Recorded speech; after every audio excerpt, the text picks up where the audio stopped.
नमस्कार विद्यार्थी मित्रांनो, स्वागत आहे तुम्हा सर्वांचं महा एक्झाम पॉईंट आपल्या एज्युकेशनल यूट्यूब चॅनलवरती. तर मित्रांनो, आपला आजचा व्हिडिओचा भाग हा 22 आहे, ज्यामध्ये आपण महाराष्ट्र शिक्षक पात्रता परीक्षा अर्थात आपली मित्रांनो टीईटी एक्झाम 2026 जी की येत्या 28 जून रोजी मित्रांनो होणारी आहे. आणि आजपासून पाहिलं तर परीक्षा दृष्टिकोनातून आपल्याकडे फक्त शेवटचे आता 36 दिवस जे मित्रांनो शिल्लक राहिलेले आहेत. आणि या उर्वरित दिवसांमध्ये आपण परीक्षा दृष्टिकोनातून रेग्युलरली जे आहे तुमच्या टॉपिक वाईज तुमच्या सिलेबसनुसार मित्रांनो अतिशय महत्त्वाचे अतिसंभ प्रश्न या ठिकाणी सर्व काही आपण कव्हर करत आहोत.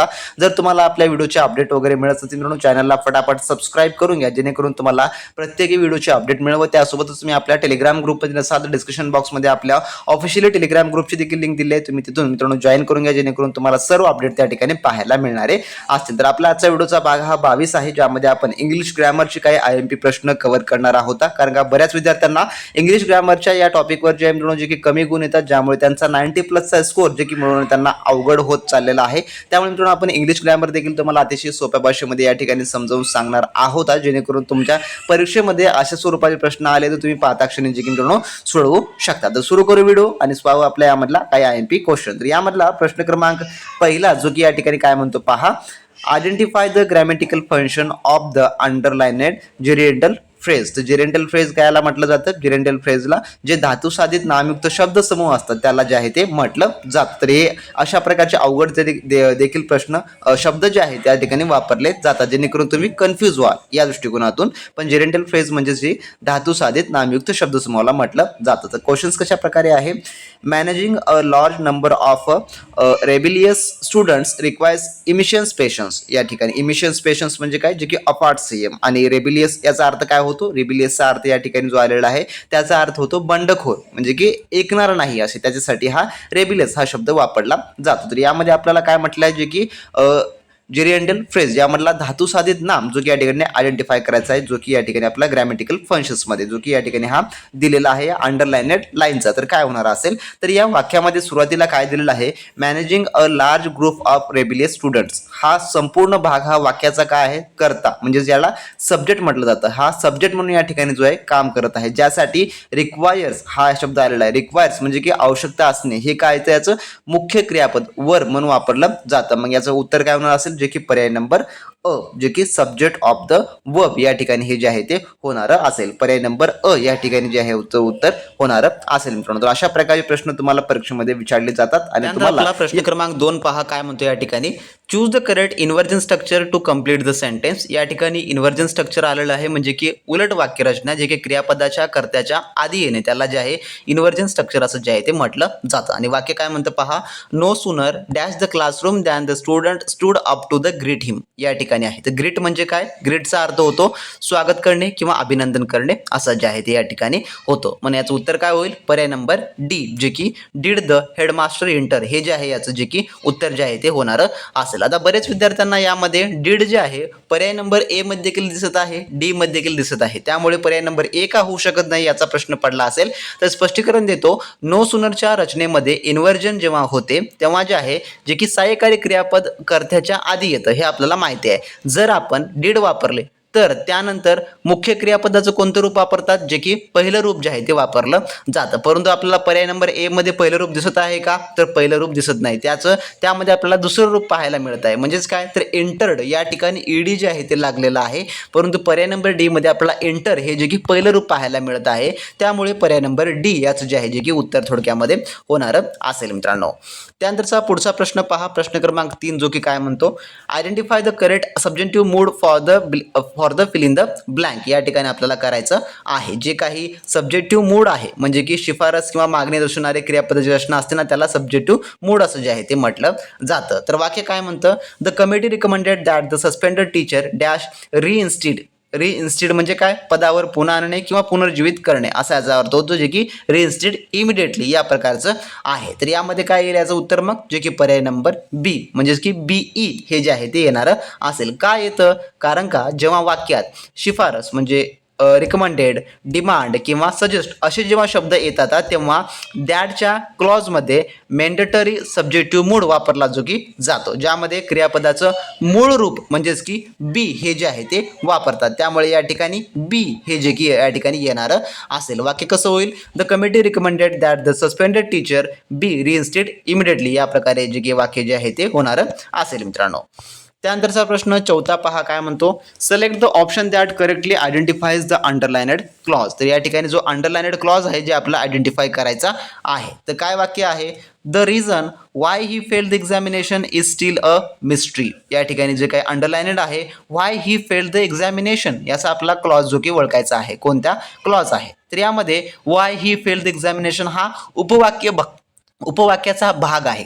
त्या पुढे जे आहे द रिझन, या ठिकाणी हा जो आहे द रिझन हा नामाबद्दल अधिक माहिती सांगतो. नामाबद्दल अधिक माहिती सांगणाऱ्या उपवाक्याला आपण काय म्हणतो? त्याला जे आहे आपण ॲडजेक्टिव्ह क्लॉज असं जे की म्हणतो. पर्याय नंबर आपल्याला ए मध्ये पाहायला मिळत आहे. तर कधी कधी आपल्याला ॲडजेक्टिव्ह क्लॉज दिसत नाही, तर त्या ठिकाणी आपल्याला रिलेटिव्ह क्लॉज असं देखील पाहायला मिळतं. तर रिलेटिव्ह क्लॉज देखील या ठिकाणी वापरलं जातं मित्रांनो. पर्याय नंबर ए, त्यामुळे याचं उत्तर जे की होणारं असेल. परीक्षेमध्ये आपल्याला बरेच वेळेस अशा प्रकारची कन्फ्युजन करणारे प्रश्न जे आहेत ते विचारले जातात. त्यामुळे तुम्हाला अशा प्रकारच्या प्रश्नांची जेवढी जास्त तुम्ही प्रॅक्टिस ठेवाल ना, तेवढं तुम्हाला हे प्रश्न सोप्या पद्धतीने मित्रांनो सोडवता येणारे असतील परीक्षेमध्ये.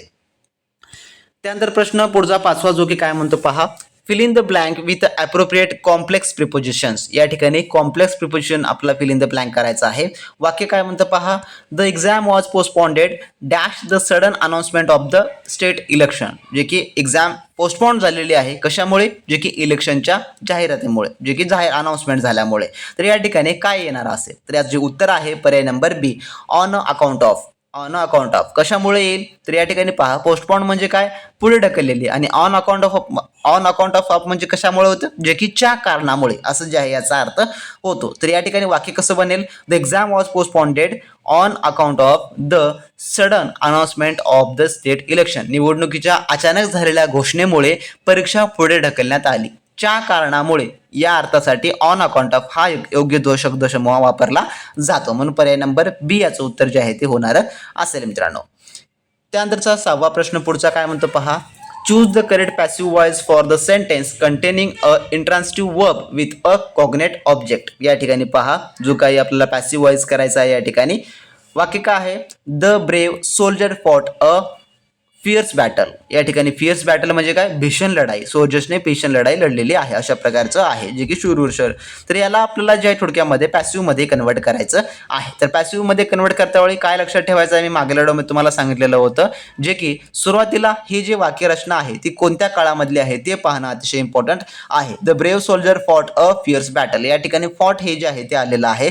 म्हणजेच काय? तर हे सिंपल पास्ट टेन्सचं वाक्य आहे. तर सिंपल पास्ट टेन्स आपल्याला कम्प्लीट जे काही पॅसिव्ह मध्ये कन्वर्ट करायचं आहे. तर पॅसिव्ह वॉइस मध्ये करताना आपण काय वापरतो? जे की वॉज किंवा वर प्लस वर्ब 3, वर्बचा तिसरा फॉर्म हे जे आहे ते आपण वापरतो यामध्ये. मग कसं वाक्य होणार असेल? A fierce battle was fought by the brave soldier. जे की कायामध्ये आपल्याला पर्याय नंबर जे की बी मध्ये हे पाहायला मिळत आहे. पर्याय नंबर बी, त्यामुळे याचं अचूक उत्तर जे आहे ते होणार असेल मित्रांनो. त्यानंतर आपला पुढचा सातवा प्रश्न काय म्हणतो पहा, identify the phrases tense and aspect the underlined verb phrase. या ठिकाणी जो अंडरलाइनेड आहे जो की आपल्याला अस्पेक्ट करून ओळखायचा आहे, जे की कोणत्या काळामधलं हे वाक्य आहे ते सांगायचं आहे. By next December we shall have been operating this educational platform for 5 years. या ठिकाणी आणि अंडरलाइनेड काय आहे? Shall have been operating. या ठिकाणी जे की अंडरलाइनेड केलेलं आहे. तर आता हे कोणत्या काळातलं वाक्य आहे? ओळखणं अतिशय सोपं आहे पायामध्ये. तर सुरुवातीला काय आहे? शॉल आहे plus have plus been plus I N G. Operating टिंग या ठिकाणी आय एन जी हे लागलेलं आहे. तर shall plus have plus been plus V N G आपण कायामध्ये वापरतो? तर हे फ्युचर परफेक्ट कंटिन्यू टेन्समध्ये जे आहे ते आपण वापरतो, चालू पूर्ण भविष्यकाळामध्ये वापरतो. म्हणजेच काय? तर पर्याय नंबर याचं सी या ठिकाणी जे की उत्तर जे आहे ते होणारं असेल. परीक्षेमध्ये मित्रांनो तुम्हाला हे प्रश्न दिसायला खूप लेंथी दिसतात, परंतु उत्तरे जे आहे अतिशय शॉर्टमध्ये असतात. जे की या प्रकारे पहा, प्रश्न हा तुम्हाला मोठा वाटत आहे पण याचं उत्तर किती शॉर्टमध्ये आहे बा हे या ठिकाणी पाहून घेतलेला आहे तुम्ही. पर्याय नंबर सी याचं त्यामुळे उत्तर जे आहे ते होणारं असेल. त्यानंतरचा प्रश्न आपला आठवा पहा. हा प्रश्न थोडक्यामध्ये तुम्हाला कन्फ्यूज करणार आहे, परंतु तुम्ही काळजीपूर्वक समजून घेतला तर मित्रांनो अशा प्रकारे प्रश्न तुम्ही पाहता क्षणी सोडवू शकता. प्रश्न काय म्हणतो? Change the following sentence into indirect. हा आपल्याला खालचं वाक्य इनडायरेक्टमध्ये कन्वर्ट करायचं आहे. वाक्य काय? The inspector said to the witness do not tamper with evidence. तर या ठिकाणी इन्स्पेक्टर म्हणत आहे की विटनेस सोबत कसल्या प्रकारे छेडछाड करू नका. द टॅम्पर म्हणजे काय? तर छेडछाड करणे असा याचा अर्थ होतो. तर यामध्ये पहा, या ठिकाणी पर्याय नंबर अ आणि पर्याय नंबर ब जे की हे दोन्ही बरोबर आहेत. कशा काय? तर आज्ञार्थी किंवा नकारार्थी वाक्याचं इनडायरेक्ट करताना काय वापरतात? Ordered not to. Ordered not to हे जे आहे ते वापरलं जातं. ऑर्डर्ड नॉट टू जे की पर्याय नंबर आपल्याला 1 मध्ये ऑर्डर दिसत आहे आणि पर्याय नंबर 2 मध्ये जे काय फॉरबेड हा जो शब्द आहे, फॉरबेड हा देखील शब्द नकार देणारा असतो. वाक्य हे देखील बरोबर आहे आणि वाक्य हे देखील बरोबर आहे. हे दोन्ही वाक्य व्याकरणदृष्ट्या बरोबर आहेत. म्हणून उत्तर काय होईल? पर्याय नंबर जे की डी या ठिकाणी जे आहे ते होणार असेल. म्हणजेच काय?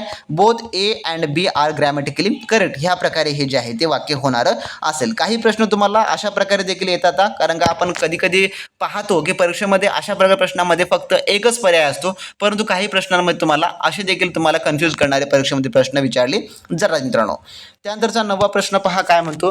Which of the following sentence exhibits the correct agreement between subject and verb. या ठिकाणी आपल्याला ओळखायचं आहे, जे की पुढचा प्रश्न आपला. तर याचं उत्तर होतं पर्याय नंबर सी, जे की more than one student was absent yesterday. नियमानुसार मोर दॅन वन नंतर येणारा नाम आणि क्रियापद दोन्ही एकवचने असतात, त्यामुळे स्टुडंट वॉज हे बरोबर आहे या ठिकाणी दिलेलं. तर इतर पर्यायामध्ये जे की एव्हरी नंतर एकवचनी क्रियापद आलेला आहे, म्हणून पर्याय नंबर सी हे याचं उत्तर होणार असेल. त्यानंतरचा प्रश्न आपला 10वा काय म्हणतो पहा? Choose the correct question tag for the imperative sentence showing impatience. तर इम्पेशन्स म्हणजे काय? इम्पेशन्स म्हणजे अधारिता किंवा चिडचिड या प्रकारचा याचा अर्थ होतो. तर यामध्ये पहा, आपला क्वेश्चन टॅग लावायचा आहे शट द डोर. या ठिकाणी समोर आहे क्वेश्चन टॅग काय येणार असेल. तर पहा, हा प्रश्न थोडक्यात कन्फ्यूज करणाराच आहे, कारण का अशा प्रकारचे जेव्हा प्रश्न येतात त्यावेळेस आपण विल यू किंवा वॉन्ट यू हे जे आहे क्वेश्चन टॅग त्या ठिकाणी वापरतो, कारण का सर्वसाधारण आज्ञार्थी वाक्याचा क्वेश्चन टॅग हा विल यू किंवा वॉन्ट यू हेच होतो. परंतु जेव्हा आज्ञार्थी वाक्यातून चिडचिड किंवा अधरिता, ज्याला आपण इम्पेशन्स म्हणतो, असं व्यक्त होते, तेव्हा आपण काय वापरतो? तेव्हा जे आहे कांट यू हे जे आहे जे की थोडक्यामध्ये वापरतो. प्रश्न वाचता वेळेस तुम्हाला खूप काळजीपूर्वक वाचायचं आहे. जर तुम्हाला अशा प्रकारचा कोणता शब्द जर पाहायला मिळत असेल तर याचं उत्तर हे होणार नाही. तर याचं उत्तर हे जे आहे थोडक्यामध्ये होत असतं, जसं की shut the door can't you या प्रकारे हे जे आहे थोडक्यात वाक्य जे की होणार असेल. म्हणून पर्याय नंबर सी या ठिकाणी याचं जे आहे मित्रांनो थोडक्यामध्ये उत्तर जे की होणार असेल. जर मित्रांनो तुम्ही अजूनही टीईटी एक्झामच्या परिपूर्ण ए टू झेड तयारीसाठी आपली असलेली स्पेशली टेस्ट सिरीजची बॅच जर मित्रांनो तुम्ही एनरोल केला नसाल तर वेळ न वाया घालवता लगेच मित्रांनो व्हिडिओ डिस्क्रिप्शन बॉक्समध्ये आपल्या ऑफिशियली ॲपची मित्रांनो लिंक दिली आहे. त्यामधून तुम्ही मित्रांनो आपली संपूर्ण काही स्पेशली टीईटी एक्झाम 2026 साठी असलेली टेस्ट सिरीज बॅच मित्रांनो एनरोल करू शकता, ज्यामुळे तुम्हाला परिपूर्ण मित्रांनो ए टू झेड तयारी आपण करून घेतलेली आहे, ज्यामुळे तुम्हाला मार्केटमधलं कोणतंही महागडं कोर्स जॉईन करण्याची गरज पडणार नसेल किंवा मित्रांनो तुम्हाला महागडे बुक्स देखील घेण्याची गरज पडणारी नसेल. यामध्ये तुम्हाला परिपूर्ण नवीनतम आपल्या टीईटी अभ्यासक्रमावर आधारित सर्व टेस्ट मिळणार असतील. त्यामुळे तुम्हाला जो पेपर फॉर्मॅट आहे फुल लेंथ टेस्टचा, ज्यामध्ये तुम्हाला 150 प्रश्न 150 गुणाची परिपूर्ण आपण त्या ठिकाणी तयारी करून घेणार आहोत, ज्यामध्ये तुम्हाला लेवल वाईज व टॉपिक वाईज संपूर्ण सराव चाचण्या आपण उपलब्ध करून दिल्या आहेत. अचूक उत्तर पत्रिका व सर्व काय आपण त्यामध्ये स्पष्टीकरण तुम्हाला ऍड करून दिलेलं आहे. त्यासोबतच टाइम मॅनेजमेंट अँड अॅक्युरेसी ज्यासाठी देखील तुम्हाला परिपूर्ण यामध्ये मदत होणारी आहे. तर परीक्षेपूर्वी जर तुम्हाला आत्मविश्वास वाढवायचा असेल आणि जर तुम्हाला 2025 एक्झाम मध्ये काही कमी गुणामुळे तुमचा जर मित्रांनो चान्स हुकला असेल तर मित्रांनो यावेळेची तुमची तयारी ही परफेक्ट असणं अतिशय इम्पॉर्टंट आहे. त्यामुळे तुमच्यासाठी आपण ही टेस्ट सिरीजची बॅच रिलीज केलेली आहे. तर ही टेस्ट सिरीज बॅच कोणाकोणासाठी उपयुक्त आहे? तर टीईटीच्या संपूर्ण जे फ्रेशर असतील किंवा ज्यांनी रिसेंटली एक्झाम दिला असेल अशा दोन्ही विद्यार्थ्यांकरता मित्रांनो ही बॅच उपयुक्त आहे. यामध्ये तुम्हाला संपूर्ण काही पीवायक्यूचे जेवढे काही रिपीट झालेले क्वेश्चन आहेत ते देखील आपण ऍड करून दिलेलं आहे. तर ज्यांना ही प्रथम प्रयत्नामध्ये चांगल्या प्रकारे परीक्षा उत्तीर्ण करायची आहे त्यांनी वेळ न वाया घालवता लगेच व्हिडिओ डिस्क्रिप्शन बॉक्समध्ये आपल्या ऑफिशियल ॲपची लिंक दिलेली आहे, त्यावर तुम्ही क्लिक करा.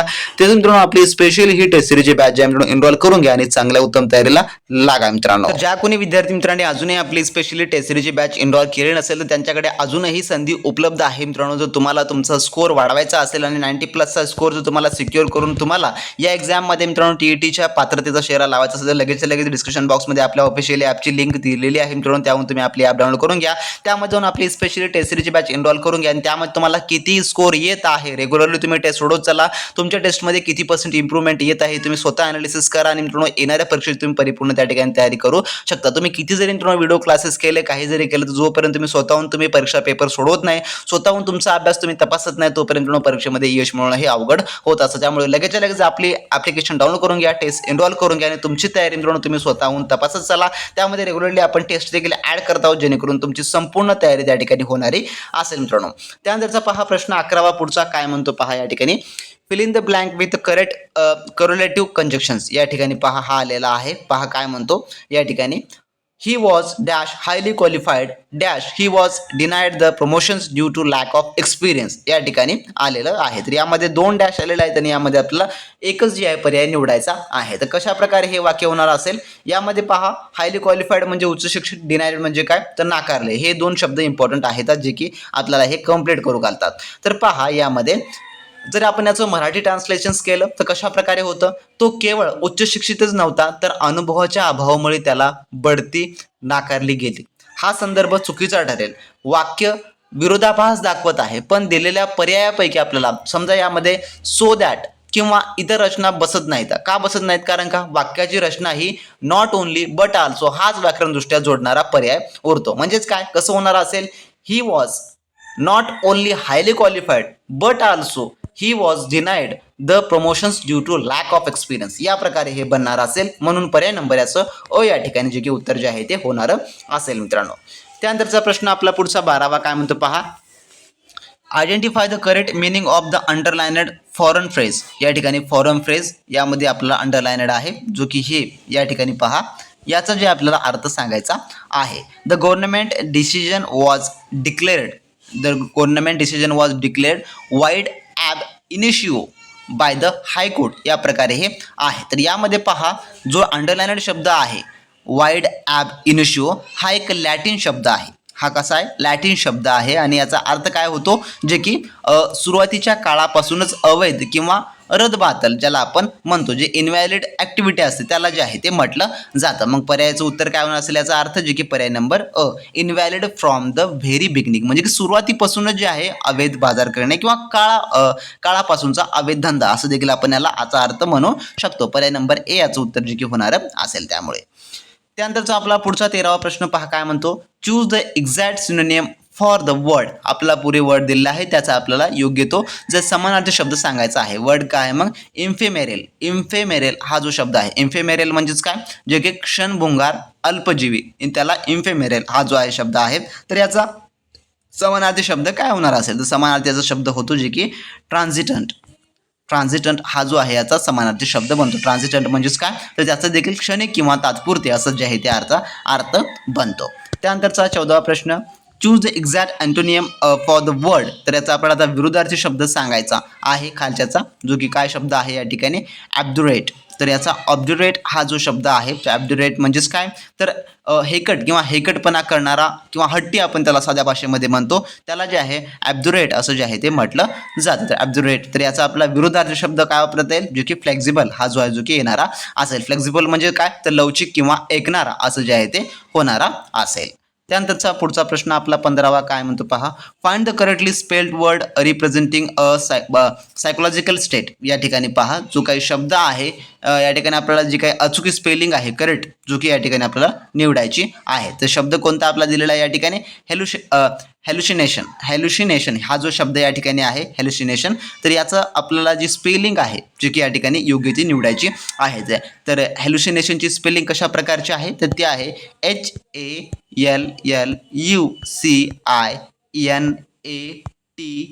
HALLUCINATION या प्रकारचे आहे. तर हॅल्युसिनेशन्स म्हणजे काय तर भास होणे किंवा मतिभ्रम होणे याला जे आहे जे की सायकोलॉजिकली या शब्द हा आहे थोडक्यामध्ये मांडला जातो जे की पर्याय नंबर आपल्याला ए मध्ये याची करेक्ट स्पेलिंग पाहायला मिळते. पर्याय नंबर ए त्यामुळे याचं उत्तर होणार असेल. त्यानंतरचा प्रश्न आपला पुढचा 16वा काय म्हणतो पहा. Identify the correct case of the underlined noun या ठिकाणी जो की करेक्ट केस या ठिकाणी ओळखायचा आहे त्या नाउनचा. तर पहा या ठिकाणी this is my brother in law's car तर या ठिकाणी आहे. तर काय होणार असेल याचं उत्तर त्याचं उत्तर होईल पर्याय नंबर सी जे की पॉझिटिव्ह केस या ठिकाणी होणार असेल. पॉझिटिव्ह केस म्हणजेच काय तर या ठिकाणी पहा शब्दाला यस हा या ठिकाणी लागलेला आहे जे की आपण ॲपॉस्ट्रॉफी देखील म्हणतो. ॲपॉस्ट्रॉफी यस या ठिकाणी आलेला आहे जे की शब्दाला जोडून जेव्हा मालकी हक्क दाखवला जातो त्याला इंग्रजीमध्ये पॉझिटिव्ह किंवा जेनेटिव्ह केस असं जे आहे ते म्हटलं जातं. या ठिकाणी पहा, this is my brother in law's car, म्हणजे की माझ्या मेवण्याची गाडी आहे असं देखील या ठिकाणी याचा मराठीमध्ये अर्थ होतो. तर या ठिकाणी एक पॉझिटिव्ह केस क्रिएट होत आहे, त्यामुळे पर्याय नंबर सी याचं उत्तर होणार असेल. त्यानंतरचा 17वा प्रश्न पुढचा काय म्हणतो पहा, identify the figure of speech where there is a striking oppositions or contrast of words or sentiments in the same sentence. या ठिकाणी आहे सेंटेन्समध्ये पहा, united we stand divided we fall या प्रकारचं आहे. तर यामध्ये पहा काय होत आहे, तर याचं उत्तर होईल पर्याय नंबर बी, जे की अँटिथिसिस हे जे आहे ते होणारं असेल. तर कसं काय, जेव्हा एकाच वाक्यात दोन परस्पर विरोधी शब्द किंवा कल्पना शेजारी मांडल्या जातात तेव्हा तिथे अँटिथिसिस हा जो आहे अलंकार होतो. येथे पहा, युनायटेड आणि डिवायडेड, स्टँड, फॉल हे जे आहे या ठिकाणी जे की शब्द आलेले आहेत, त्यामुळे पर्याय नंबर बी हे याचं उत्तर होणार असेल मित्रांनो. त्यानंतरचा प्रश्न 18वा पुढचा काय म्हणतो पहा, convert the superlative degree into comparative without changing the meaning. या ठिकाणी सुपरलॅटिव्हचं आपल्याला कॉम्परेटिव्ह डिग्रीमध्ये जे काही कन्वर्ट करायचं आहे विदाउट चेंजेसचं. पहा या ठिकाणी काय शब्द आहे, वाक्य काय आहे, Shakespeare is the greatest of all English poets. या ठिकाणी Shakespeare is the greatest of all English poets यामध्ये पहा, तर सुरुवातीला वाक्य कसं आहे हे आपल्याला पाहावं लागणार असेल, त्यानंतर आपण त्याचं करू. तर कॉम्परेटिव्ह डिग्री म्हणजे काय, जे की तुलनात्मक रचना या ठिकाणी करायची. आपल्याला डिग्री जे असतात सुपरलॅटिव्ह, कॉम्परेटिव्ह, त्यानंतर पॉझिटिव्ह डिग्री हे जे असतात ना त्या प्रकारामधलं आहे. तर यामध्ये पहा, द ग्रेटेस्ट ऑफ ऑल या ठिकाणी आलेलं आहे, द ग्रेटेस्ट ऑफ ऑल या ठिकाणी. त्याचं रूपांतर करताना आपल्याला कायामध्ये करावं लागेल मग, जे की ग्रेटर दॅन एनी ऑथर, नंतर एक वचनी नाम म्हणजे की जे पोएट आहे वापरणे हा व्याकरणाचा नियम आहे, जो की आपल्याला कायामध्ये दिसतो पर्याय नंबर डी मध्ये या ठिकाणी आपल्याला दिसत आहे पहा यामध्ये. परंतु डी मध्ये आहे पोएट ऐवजी ऑल इंग्लिश पोएट दिलं आहे, जे की या ठिकाणी चुकीचं आहे. मग काय होईल याचं उत्तर, जे की पर्याय नंबर बी हे उत्तर होणार असेल. Shakespeare is greater than any other English poet या प्रकारे जे आहे जे की हे होणार असेल. पर्याय नंबर बी हे उत्तर होईल, तर पर्याय नंबर डी होणार नाही मित्रांनो. त्यानंतरचा प्रश्न आपला 19वा, identify the correct modal auxiliary that expresses a past habitual action. या ठिकाणी पहा, पास्ट हॅबिच्युअल ॲक्शन्स म्हटलेलं आहे. तर पास्ट हॅबिच्युअल ॲक्शन म्हणजे काय, तर भूतकाळातील नियमित सवय त्याला जे आहे ते म्हटलं जातं. When I was in Mumbai I dash walk along the beach every evening या प्रकारचं आहे. तर काय होईल उत्तर याचं, जे की पर्याय नंबर बी, जे की उड हे जे आहे ते येणारं असेल. तर याचा अर्थ काय होतो, भूतकाळातील एखादी सवय किंवा नियमित घडणारी क्रिया दर्शवण्यासाठी युज्ड टू किंवा उड याचा वापर जे आहे ते केला जातो. म्हणून पर्याय नंबर बी हे उत्तर होणार असेल. त्यानंतरचा प्रश्न 20वा आपला, identify the underlined noun finite verb form. या ठिकाणी आपला जो काही नाउन फिनाइट वर्ब आहे तो या ठिकाणी ओळखायचा आहे. पहा या ठिकाणी, having a completed his homework the boy went out to play. या ठिकाणी पहा जे अंडरलाइन्ड आहे हॅव्हिंग कम्प्लिटेड, या कोणता असेल ओळखायचा आहे. तर यामध्ये पहा, हॅव्हिंग प्लस V3 म्हणजे काय, तर वर्बचा तिसरा फॉर्म या ठिकाणी आहे, having plus V3, having completed अशी रचना जेव्हा वाक्यात येते तेव्हा त्याला परफेक्ट पार्टिसिपल म्हटलं जे आहे, जे की म्हटलं जातं, जी एक क्रिया पूर्ण झाल्यावर दुसरी सुरू झाली हे जे आहे ते दर्शवते. म्हणून पर्याय नंबर सी याचं उत्तर जे आहे ते होणार असेल मित्रांनो. त्यानंतरचा प्रश्न आपला 21वा, जो की काय म्हणतो, give one word substitution for. या ठिकाणी करायचं आहे. काय म्हटलं पहा sentence, a state of society कॅरेक्टराइज्ड by the breakdown of law and order और लॅक ऑफ गव्हर्नमेंट. या ठिकाणी आहे. तर यासाठी कोणता शब्द आहे, तर याचं उत्तर आहे पर्याय नंबर जे की सी, त्याला म्हणलं जातं अनॉर्की. अनॉर्की हे जे शब्द आहे म्हणजे की अराजकता, कायदा नसलेली स्थिती, जेथे कोणतेही शासन व्यवस्था नसते आणि कायद्याचं राज्य कोसळलेले असते, अशा स्थितीला अराजकता म्हणजेच की इंग्रजीमध्ये काय म्हटलं जातं त्याला अनॉर्की असं जे आहे ते म्हटलं जातं. पर्याय नंबर सी याचं जे उत्तर जे आहे ते होणार असेल मित्रांनो.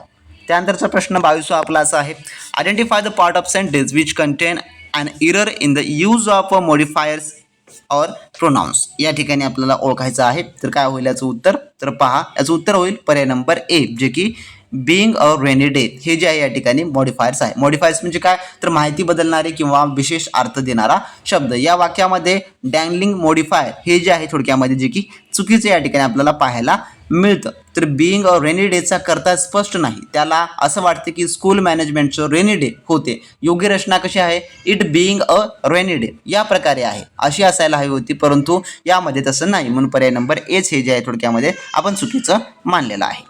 त्यानंतरचा प्रश्न पुढचा 23वा असा आहे, choose the option that best explain that idiom to leave no stone unturned या ठिकाणी आपल्याला पाहायला मिळतं. तर या ठिकाणी पहा कशा प्रकारे आहे, to leave no stone unturned म्हणजेच काय, तर आकाश पातळ एक करणे, सर्व शक्य मार्ग प्रयत्न करून पाहणे या प्रकारचा याचा अर्थ होतो. म्हणजेच काय, कशा प्रकारे, to every possible means to achieve and end या प्रकारे हे होणारं असेल. ध्येय साध्य करण्यासाठी कोणताही मार्ग किंवा प्रयत्न शिल्लक न ठेवणे यालाच to try every possible means असं जे आहे ते म्हणतात. पर्याय नंबर बी याचं उत्तर होणारं असेल. त्यानंतरचा 24वा प्रश्न पुढचा काय म्हणतो पहा, match the appropriate collective noun for the blink या ठिकाणी अ dash of a director presided over the annual educational council meeting या ठिकाणी हे आहे. तर याचं उत्तर जे आहे ते आहे काय होणार असेल, पर्याय नंबर अ जे की बोर्ड हे या ठिकाणी होणार असेल. कलेक्टिव्ह नाउन म्हणजे काय, समूहवाचक नाम, आणि प्रिसाइडेड म्हणजेच काय, तर अध्यक्षपद भूषविले. संचालकाच्या समूहाला इंग्रजीमध्ये बोर्ड ऑफ डायरेक्टर असं म्हणता पहा आपण, असं जे आहे ते म्हटलं जातं. म्हणून पर्याय नंबर अ या ठिकाणी याचं उत्तर जे आहे ते होणारं असेल मित्रांनो. त्यानंतरचा 25वा प्रश्न, complete the conditional sentence type 3 impossible past condition या ठिकाणी आपल्याला कव्हर करायचं आहे.